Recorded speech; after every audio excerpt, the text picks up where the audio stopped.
마가복음 14장 66절부터 15장 5절까지 말씀 한 절씩 교독하겠습니다. 제가 먼저 66절 말씀 봉독합니다. 베드로는 아랫뜰에 있더니 대제사장의 여종 하나가 와서 베드로가 불 쬐고 있는 것을 보고 주목하여 이르되 너도 나사렛 예수와 함께 있었도다 하거늘 베드로가 부인하여 이르되 나는 내가 말하는 것이 무엇인지 알지도 못하고 깨닫지도 못하겠노라 하며 앞들로 나갈새 여종이 그를 보고 곁에 서 있는 자들에게 다시 이르되 이 사람은 그 도당이라 하되 또 부인하더라. 조금 후에 곁에 서 있는 사람들이 다시 베드로에게 말하되 너도 갈릴리 사람이니 참으로 그 도당이니라. 그러나 베드로가 저주하며 맹세하되 나는 너희가 말하는 이 사람을 알지 못하노라 하니 닭이 곧 두 번째 울더라. 이에 베드로가 예수께서 자기에게 하신 말씀 곧 닭이 두 번 울기 전에 내가 세 번 나를 부인하리라 하심이 기억되어 그 일을 생각하고 울었더라. 새벽에 대제사장들이 즉시 장로들과 서기관들 곧 온 공회와 더불어 의논하고 예수를 결박하여 끌고 가서 빌라도에게 넘겨주니 빌라도가 묻되 내가 유대인의 왕이냐? 예수께서 대답하여 이르시되 내 말이 옳도다 하시매 대제사장들이 여러 가지로 고발하는지라. 빌라도가 또 물어 가로되 이르되 아무 대답도 없느냐? 그들이 얼마나 많은 것으로 너를 고발하는가 보라 하되 예수께서 다시 아무 말씀도 대답하지 아니하시니 빌라도가 놀랍게 여기더라. 아멘. 오늘 말씀은 베드로가 예수님을 세 번이나 모른다고 부인한 그런 이야기입니다. 전반부에 나오죠. 저는요, 이 이야기가 성경에 나온다는 사실이, 그것도 사복음서 전체에 이렇게 자세히 나오고 있다는 이 사실이 바로 성경이 참된 말씀이다, 복음이 진짜 복음이다 하는 것을 나타낸다고 생각합니다. 이유는요, 우선 여러분 이 복음서가 쓰여질 당시, 그러니까 주후 60년, 70년 이때 아닙니까? 그때 베드로는요 초대교회 공동체 가운데서 가장 존경받는 그런 사도였습니다. 그렇죠. 교회를 처음 세운 어떤 그런 기초가 되는 사람이 베드로니까 예수님이시지만 베드로를 사용하셨잖아요. 그러니까 그 당시에 베드로는요 초대교회 공동체에서 가장 존경받는 그러한 사도인데, 그런데 그의 이 연약하고 실패한 이야기를 이렇게 적나라하게 기록했다고 하는 것은요, 이 복음서가 어떤 사람들이 이렇게 꾸며 쓴 책이거나 혹은 어떤 목적을 위해서 조작된 그런 말씀이 아니라는 것을 확실하게 나타내는 거예요. 여러분 이거 어떻게 보면 알 수 있냐면요, 이래서 북한 쪽 가보면 알잖아요. 북한 가보면 얼마나 영웅화 조작을 합니까, 그렇죠? 왜냐면 거기 실세가 김일성 가문이 다 있으니까. 그런데 전혀 아니에요. 성경은 전혀 그렇지 않습니다. 그냥 그대로 적나라하게 쓰고 있어요. 성경은 어느 누구도 영웅으로 포장하지 않습니다. 있는 그대로를 다 드러냅니다. 왜냐하면 성경은 사람의 이야기가 아니라 하나님의 이야기이기 때문에 그래요. 사람을 나타내고 사람을 높이기 위한 그런 말씀이 아니라 하나님을 온전히 증거하는 그런 말씀이기 때문에 성경은 여기에서는 조금도 주저함이 없어요. 베드로가 아니라 누구라 그 연약함이 있으면 그대로 드러난다. 자, 그렇기 때문에 바로 이 베드로의 이야기는요 또한 굉장히 은혜가 되는 겁니다. 그렇게 실패하고 그렇게 수치스러운 그런 과거를 갖고 있다 할지라도 회개하고 주님의 십자가 앞에 나오기만 하면, 성령께서 역사하시고 들어쓰시기만 하면 이렇게 아름답고 위대한, 오히려 더 놀라운 그런 하나님의 사람이 된다는 이 사실, 이게 복음이라는 거예요. 복음은 이것이라는 거예요. 복음은 회복입니다. 복음은 회복이에요. 어떤 과거, 어떤 문제, 어떤 허물과 어떤 잘못이 있다 할지라도 정말 예수 십자가 앞에 나오기만 하면, 성령께서 들어쓰시면 정말 놀랍고 아름답게 이렇게 하나님의 사람이 될 수 있다는 이 사실, 이것이 바로 복음이다 하는 거예요. 바로 이것이 성경이 이 이야기를 우리에게 해주고 있는 이유이다. 복음이 진짜 복음이라는 것을 나타내고 있어요. 자, 그런데 오늘은 우리가 이 말씀을 이런 각도가 아닌 좀 다른 각도에서 보려고 그래요. 베드로라고 하는 그 인물의 어떤 그 이야기, 즉 그의 연약함과 그의 실패와 그러나 그 베드로를 다시 이렇게 사용하시는 하나님의 은혜, 이런 것을 나누기보다는요, 이번 특세에서 우리가 일관되게 보고 있는 것이 뭡니까? 그때 우리 예수님이 당하신 그 고난이 무엇이었을까? 그리고 그 고난을 주님은 어떻게 이기셨는가? 이걸 다루고 있잖아요. 바로 그 각도에서 이것을 오늘 말씀을 좀 보려고 하는 거예요. 성경은 예수님께서 대제사장 무리에게 잡히셔가지고 종교재판 받으시고, 그리고 또 뭐 받았다고 그랬어요? 빌라도에게 넘겨져서 정치재판 받으시고, 거기서 십자가형이 언도가 되고, 그래서 십자가를 지고 골고다까지 가셔서 그 골고다에서 십자가에 달려 돌아가시는 그 고난 이야기를 기록하면서, 이게 예수님의 순환 이야기 아닙니까? 그러면서 말이죠, 그 사이사이에다가 정말 그 사람들이, 특별히 예수님과 아주 가깝다고 하는 제자들까지 주님을 부인하고 외면하고 버리고 도망치는 이야기를 계속 써놓고 있어요. 볼까요? 우선 겟세마네에서부터 이거 시작되죠. 예수님은 그때 얼마나 힘드셨는지 말이죠. 제자들에게 이렇게까지 말씀하십니다. 내 마음이 심히 고민하여 죽게 되었으니 너희는 여기 머물러 깨어 있으라 라고까지 말씀하셨는데, 그런데 예수님이 그렇게 정말 땀이 땅에 떨어지는 핏방울처럼 되도록 그렇게 고민하며 기도하는 동안에 그런 부탁을 받은 제자들은 뭐 하고 있었어요? 주무시고 계셨다. 이런 것을 신적 잠이다 이렇게 말하는 거예요. 사람이 자는 게 아니에요. 이건 영적으로 자는 거예요. 예수님은 그렇게 부탁까지 하셨는데, 그런데 그렇게 기도하시는 동안에 제자들은 자고 있었어요. 예수님도 그게 얼마나 힘드셨는지 이렇게 말씀하시지 않습니까? 시몬아 자느냐, 내가 한 시간도 깨어 있을 수 없더냐 라고 말씀하실 정도. 시몬아 자느냐, 내가 한 시간도 깨어 있을 수 없더냐. 정말 철저하게 홀로 외로웠던, 그게 겟세마네 아닙니까? 자, 그 다음에 잡히시는 순간에도 그렇습니다. 예수님이 대제사장 무리들에게 잡혀가는 그때 성경은 딱 기록하고 있습니다. 제자들이 다 도망했다고. 제자들이 다 도망했다고. 그리고 그것도 부족해가지고 이 마가복음에는 하나의 이야기를 더 기록하고 있습니다. 한 청년이 배 혼이불을 두르고 있다가 벗은 몸으로 도망치는 이야기. 정말 도망치는 것도 가지가지다. 그냥 도망치는 놈도 있지만 이렇게 배 혼이불을 두르고 있다가 알맹이만 도망치는, 얼마나 추합니까? 그런 이야기를 해주고 있어요. 누굴까요? 그 청년이 누굴까요?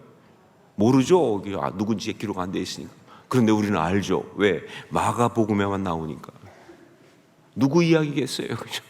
마가 요한 이야기죠. 이런 이야기를 성경이 기록하고 있어요. 가야바의 집들에서, 바로 오늘 말씀이죠. 가야바의 집들에서 예수님의 제자 가운데 가장 나름 수석이라고 자랑하던 베드로가 여종 앞에서 저주까지 하면서 3번이나 예수님을 모른다고 부인하는 이야기가 그야말로 적나라하게 펼쳐지고 있어요. 자, 이건 여기서 끝이 아닙니다. 이후에도 계속되죠. 예수님께서 십자가에 달려 죽으실 때까지 여러 사람들을 통해서, 제자들을 통해서, 군중들을 통해서 계속 예수님이 부인되고 또 비난받고 외면당하고 하는 이야기가 계속되고 있어요. 자, 무엇을 말하려고 성경은 이런 이야기를 계속 소개하고 있을까요? 뭘 말하고 싶어서 성경은 이런 이야기를 계속 소개하고 있을까요? 예, 그렇죠. 다른 어떤 것보다 외로움입니다. 외로움. 우리 주님은 그 고난의 순간에 철저하게 혼자이셨습니다. 아무도 예수님 편이 아니었습니다. 그래서 이게 고난이에요. 여러분, 외로움은요, 우리가 겪는 고난에 아주 중요한 내용이에요. 사실 그렇습니다. 인생이 겪는 고난, 그 중에 아주 가장 힘든 것은 바로 뭐냐? 외로움이에요. 어떻게 보면요, 아무리 힘들어도요, 누구와 함께 하고 있으면 그렇게까지 힘들지 않겠죠. 이게 그렇게 힘든 이유는 바로 뭐야? 이것이 아무도 함께 하는 자가 없다고 하는 사실, 아니 아무도 함께 할 수 없다는 사실, 이게 바로 인생의 절망을 가져오는 그 고난이 되는 거예요. 외로움. 자, 그런데 문제는 뭐냐? 어떤 인생도 이 외로움에서 자유롭지 못하다는 것입니다. 여기는 누구도 다 어떤 인생도 이 외로움에서 자유롭지 못합니다.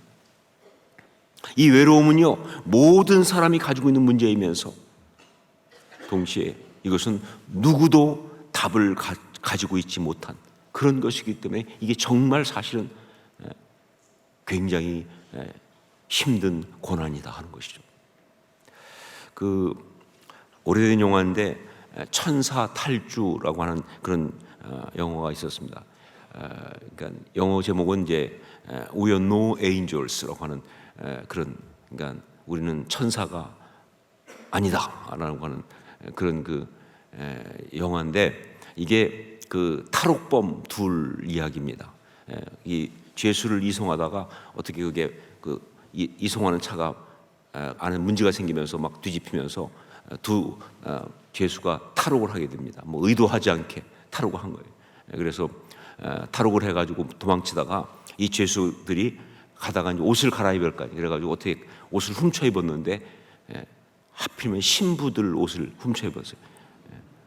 그래가지고 그것 때문에 이 국경마을 성당에 부임하는 신부들로 오해를 받으면서 벌어지는 해프닝이에요.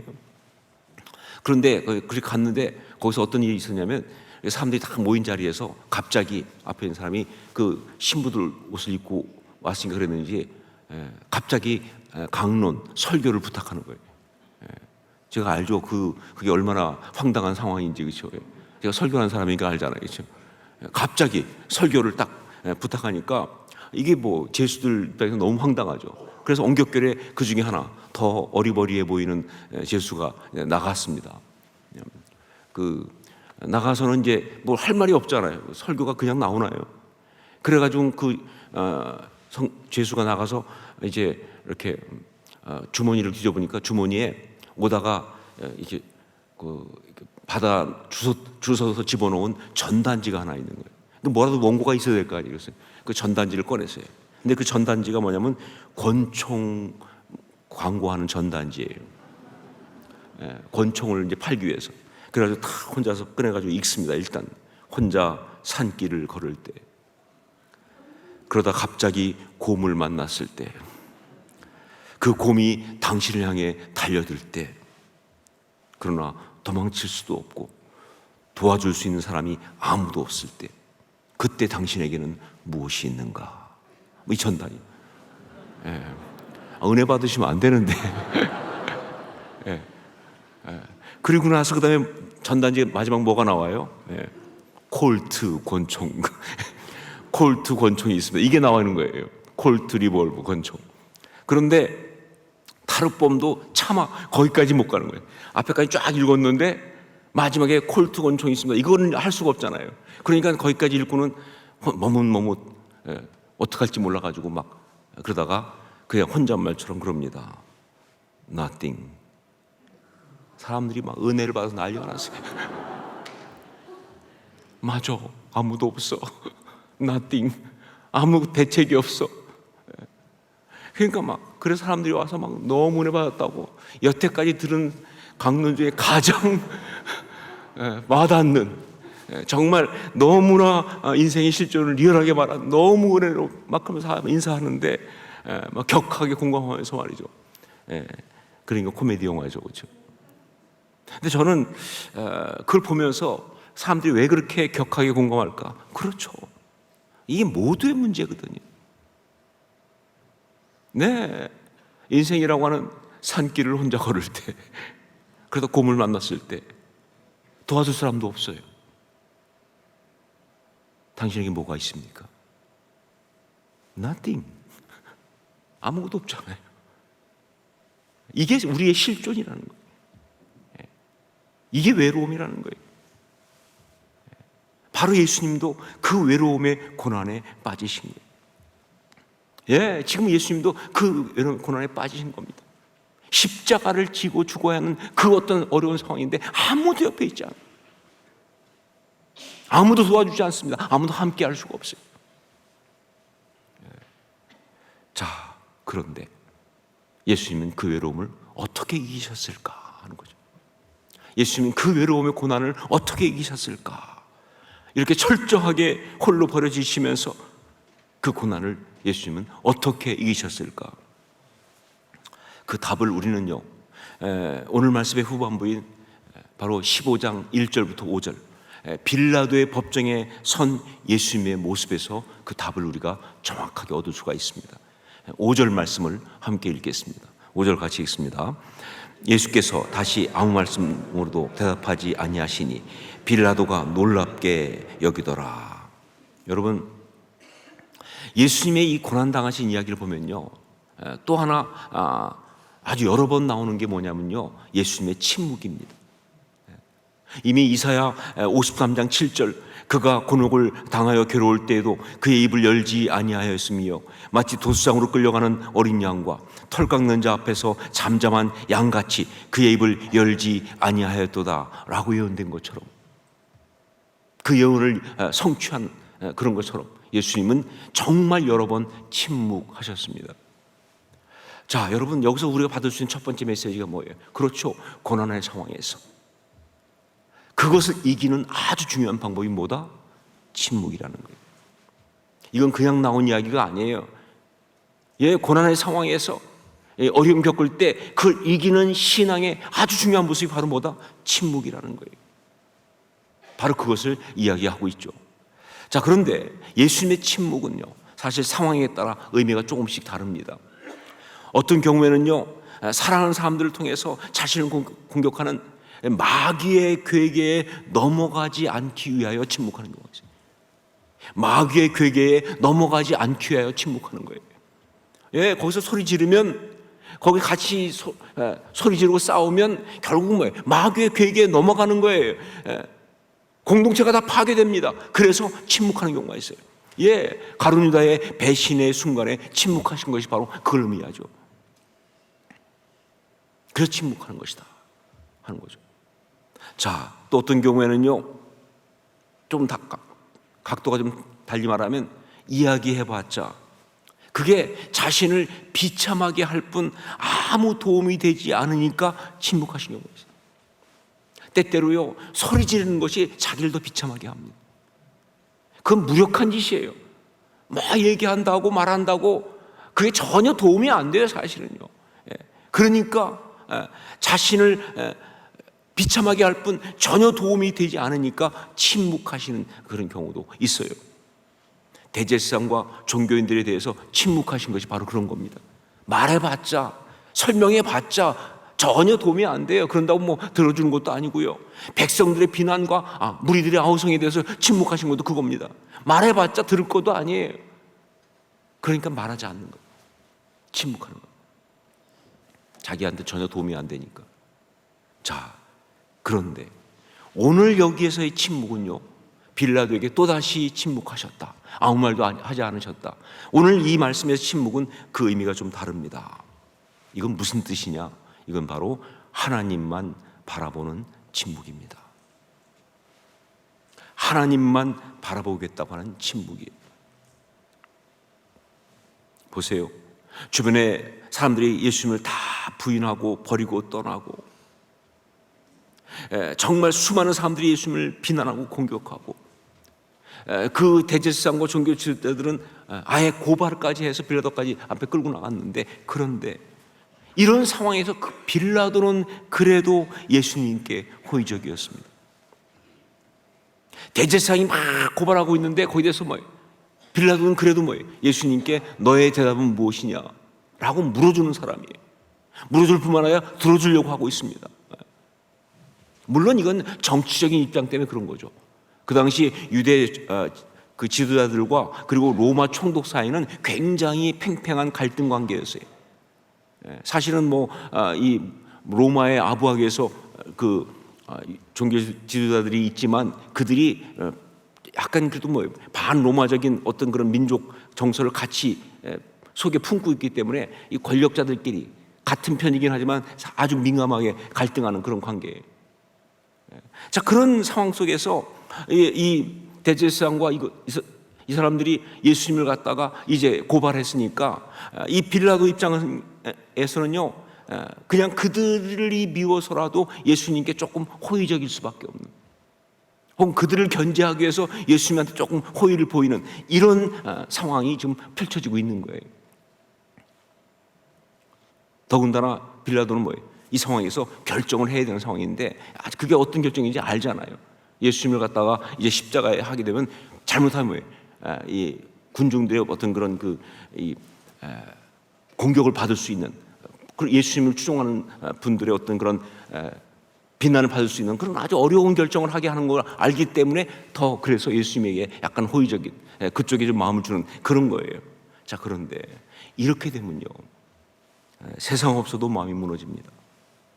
예수님처럼 이렇게 철저하게 외면당하고 버림받은 그런 외로움에 있게 되면요, 빌라도의 이런 작은 호의에도 무너지지 않을 수가 없어요. 더구나 이 사람은 잘하면 나를 살려줄 수 있을 것 같은 그런 사람이잖아요. 더군다나 그렇죠. 하소연이 나오죠. 변명도 하고 싶죠. 뭔가 기대를 하죠. 분명히 눈물도 나올 것입니다. 이게 인간이에요. 우리가 알잖아요. 우리가 정말 어떤 그런 힘들고 어려움이 있을 때 누가 조금만 우리 편만 돼도 그냥 무너지잖아요. 그냥 막 나오잖아요.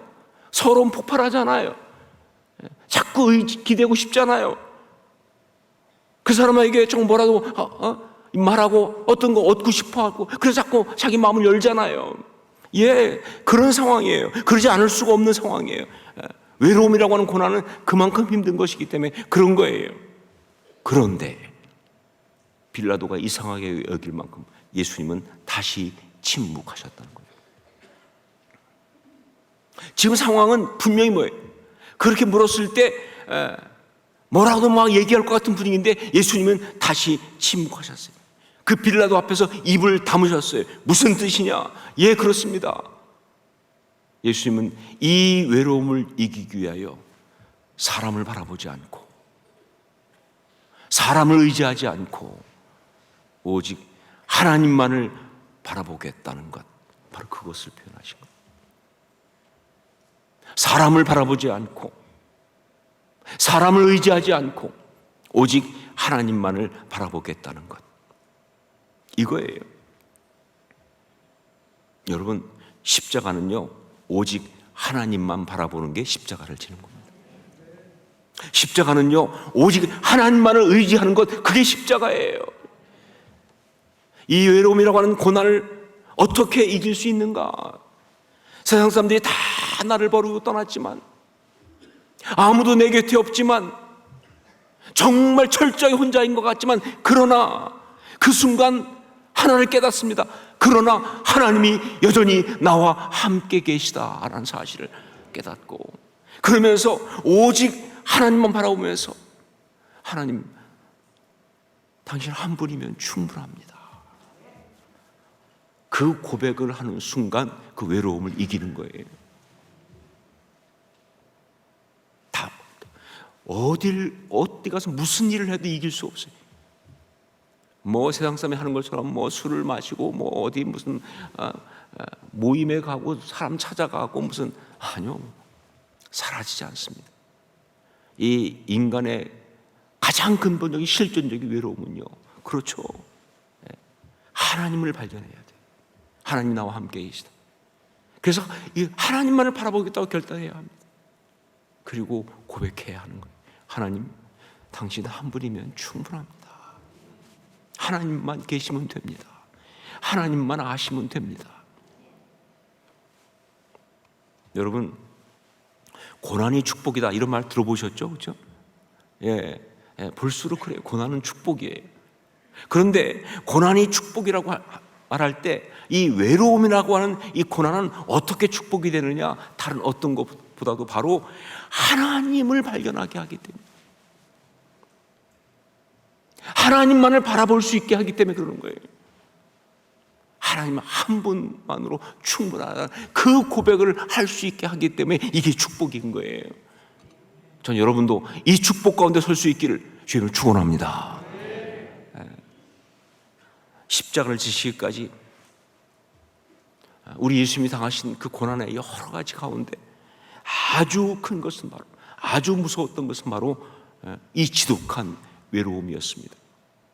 그런데 이 예수님은요, 이 외로움을 하나님만을 바라보고 의지하는 것으로, 그것으로 이 외로움을 이기셨어요. 아니, 예수님은 이 외로움을 하나님만 바라보고 의지하는 그런 계기로 만드셨어요. 그게 십자가를 지는 거예요. 그게 십자가를 지는 과정이에요. 그것을 주님은 알고 계셨어요. 그리고 그렇게 십자가를 지셨습니다. 홀로. 그분 홀로 걸어가듯이, 구상시의 시 표현 그대로 그분 홀로 걸어가듯이. 여러분, 어떤 종류이든지 간에 여러분 지금 외로움 가운데 있습니까? 여러분 가운데 외로움이 문제가 있습니까?